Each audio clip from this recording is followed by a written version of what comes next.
attention sur des débats sur l'âge et pas sur le fait de savoir si ça marchait. Merci, Monsieur le ministre.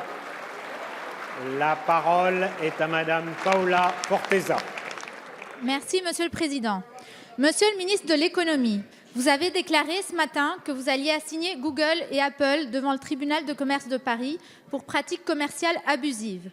Vous souhaitez, à ce titre, mettre fin à deux situations que vous déplorez. L'imposition de la rémunération des développeurs qui proposent des applications sur l'App Store et Google Play, mais aussi l'absence de taxation des géants du numérique. S'agissant de la rémunération des développeurs, vous avez constaté, suite à la remise d'un rapport issu d'une enquête menée par la Direction générale de la concurrence, qu'il existe une relation commerciale déséquilibrée. En effet, les applications proposées sur les stores donnent lieu à une rémunération fixée en amont pour les développeurs ou start-up qui les ont conçues. Il n'existe donc pas de marge de manœuvre pour la rémunération de ces acteurs économiques nationaux innovants. De même, vous avez émis le souhait que les GAFAM respectent les règles fiscales en vigueur en France. À titre d'exemple, Facebook a réglé 1,2 million d'euros d'impôts en France en 2016 pour un chiffre d'affaires estimé à 540 millions d'euros. La même situation a été constatée de la part de Google, et ce, malgré un contentieux en cours. Ces cas isolés appellent une réflexion d'ensemble. De façon générale, nous devons mettre à jour les notions de monopole et d'abus de position dominante pour qu'elles soient adaptées aux nouveaux enjeux et défis posés par l'industrie du numérique. La concurrence loyale doit primer dans ce secteur si nous voulons que l'innovation prospère.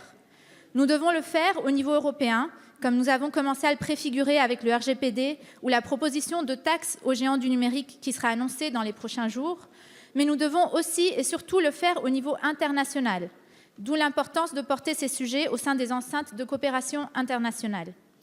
Monsieur le ministre, pouvez-vous donc nous détailler le plan d'action que vous souhaitez mettre en place pour lutter de façon proactive contre les comportements anticoncurrentiels dans l'industrie du numérique?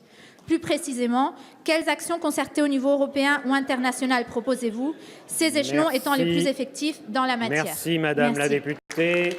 La parole est à Monsieur Bruno Le Maire, ministre de l'Économie et des Finances. Monsieur le Président, Mesdames et Messieurs les députés, Madame la députée Forteza, depuis plusieurs mois, la DGCCRF enquête sur le comportement de Google et d'Apple vis-à-vis des développeurs, ceux qui fournissent des applications pour ces deux géants du numérique.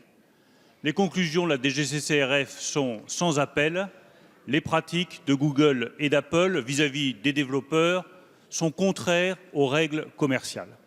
J'ai donc décidé de saisir la justice pour que les sanctions nécessaires soient prononcées contre Google et contre Apple.